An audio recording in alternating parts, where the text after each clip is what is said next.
Hello, and welcome to Portfolio Matters. In last week's weekly, week 38, we discussed how OPEC Plus had failed to increase its production in August in line with its increase in the quotas. And since recording the weekly, I have dug further into the issue. And today we're going to be doing a short piece on OPEC production in August, where they produced only an extra 50,000 barrels a day and not 400,000 barrels a day as they intended. That is OPEC plus production. And we will then be going through the production history of all 13 members of OPEC and showing that the majority of them now are in long-term decline, and their production is substantially below their production in January 2018, with no hope of returning to those levels. So all spare capacity is now concentrated in 5 key members plus Iran, which is subject to US sanctions, with the result that the spare capacity remaining within OPEC is much less than the 5 million barrels they contend. S&P Platts Global, who use surveys of traders and analysts, but also shipping satellite and inventory data. So they don't just take the oil ministry of each country's word for it. They actually check third-party figures. Okay, so what we can see as we go through this is that the majority of countries actually failed to meet their quotas. So Algeria was pretty much on quota. Angola massively missed its quota. It's produced 1.1 million barrels when it's allowed to produce 1.3. Congo, Equatorial Guinea both missed. Gabon overproduced. Iraq overproduced, but slightly. And then Nigeria massively missed its quota, and the UAE was pretty much on. So the OPEC 10 produced a total of 200,000 barrels a day more in August than they did in July. However, that was still almost 500,000 barrels a day below quota. If we look at the 3 countries which are members of OPEC but are not subject to quotas, well, their production actually fell by 60,000 barrels a day between July and August. So in total, OPEC production only increased by 140,000 a day in August. And you remember that OPEC increased their quota by 400,000 barrels a day. And so that is massively less than target. Now, if we look at the non-OPEC members of OPEC Plus, you'll see again, many of them are missing their quotas. The only ones that are meeting or exceeding quotas are Bahrain and Russia. Now, Russia, we had separate information which we covered in the weekly, saying that Russian production actually fell in August, and the figures from S&P Platts Global essentially contradict that.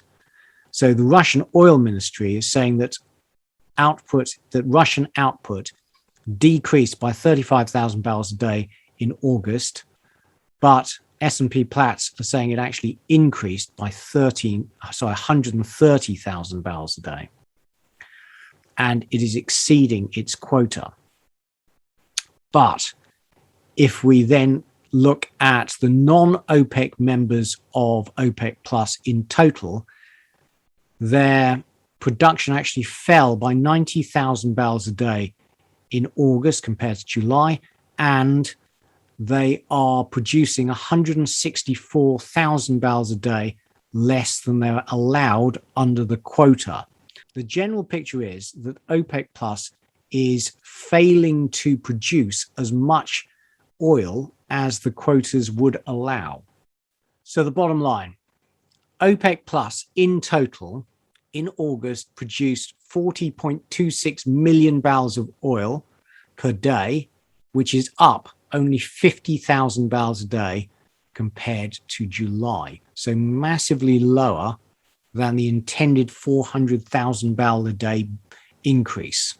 So this is the picture of the OPEC 13 in total. And we are roughly about 5 million barrels a day below January 2018 levels.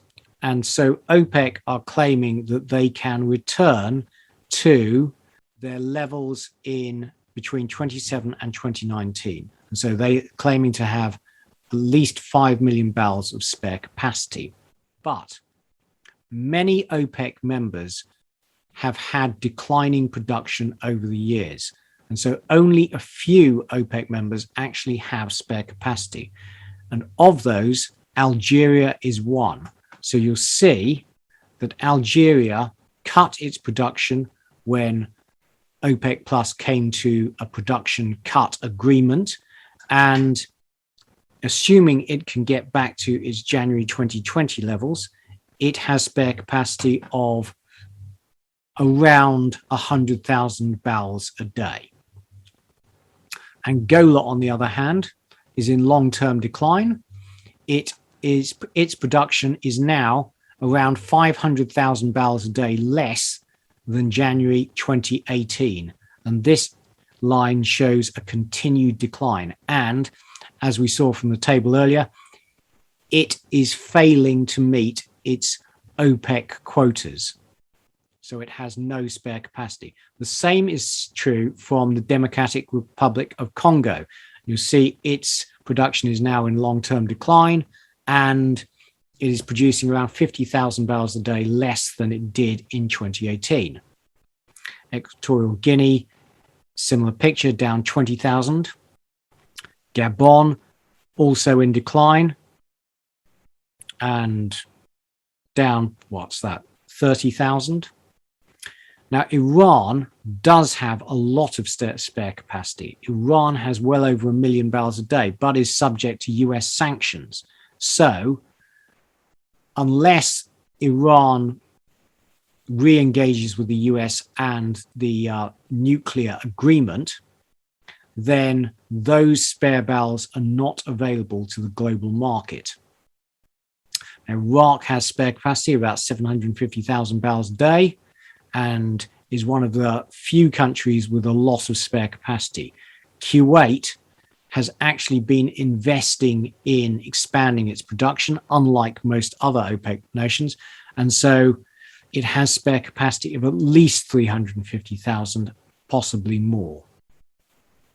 Libya is pumping flat out, but obviously remains in political turmoil. So the danger is always of a return to internal fighting and a collapse in production.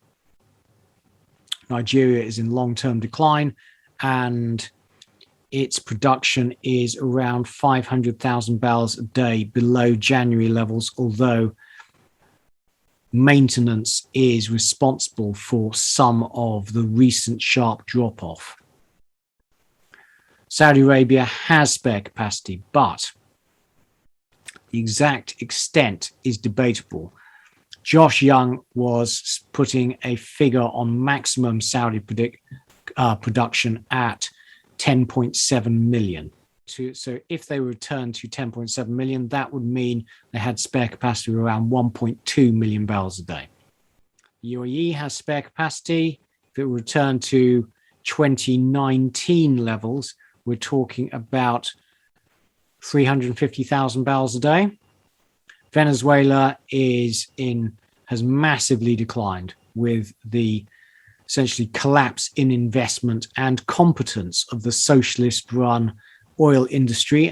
And its production is down a massive 1 million barrels a day from January 2018 levels, but at least production has stabilized and appears to have stopped falling.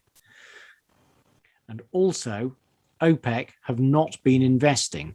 So these are OPEC's upstream investment plans year by year, and this is actually from OPEC. And you'll see a general decline from 2017 levels and a collapse in the current year. In conclusion, some members of OPEC and Russia clearly have spare capacity, and they are producing at around 5.2 million barrels below January 18 levels. But Angola now produces 500,000 barrels a day less than it did in 2018 and is in long-term decline. Democratic Republic of Congo produces 50,000 less. Equatorial Guinea, 20,000. Gabon, 20,000. Nigeria, 500,000 barrels a day less. And Venezuela, around 1.1 million. And if we add that up, that adds up to a very substantial amount. So the members of OPEC that are in long-term decline and unable to match their January 18 levels actually are producing around 2.2 million barrels a day less now than they did in 2018 with no spare capacity. So they have no chance of returning to 2018 levels. Sanctions on Iran have removed a further 1.3 million barrels. So that is 3.5 million barrels of production that is no longer available to OPEC. Hence, if OPEC plus Russia return to its January 2018 levels, spare capacity would be around 2 million barrels a day, not 5 million.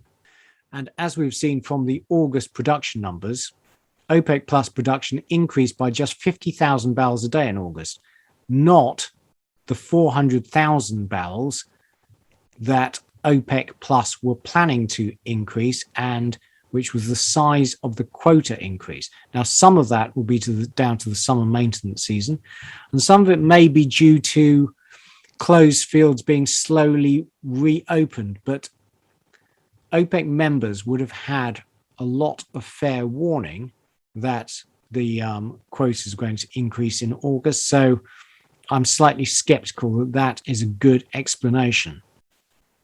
Or alternatively, they are having trouble returning to previous production levels and were having trouble meeting their quotas.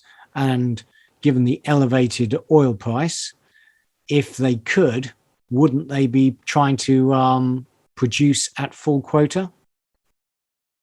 So then if we look at just those OPEC members with spare capacity, and here we are defining spare capacity as being able to return to their recent highs, then we add that up, there's about 2.25 million barrels worth of spare capacity. So finally, OPEC spare capacity is now concentrated in just 5 key members plus Iran, and Iran is subject to sanctions. From this work, we estimate that OPEC spare capacity is likely to be between 2 and 2.5 million barrels a day, not 5 million barrels. Now, obviously, that is still a lot of spare capacity, and OPEC are going to be increasing their quotas by 400,000 barrels per day per month until mid next year.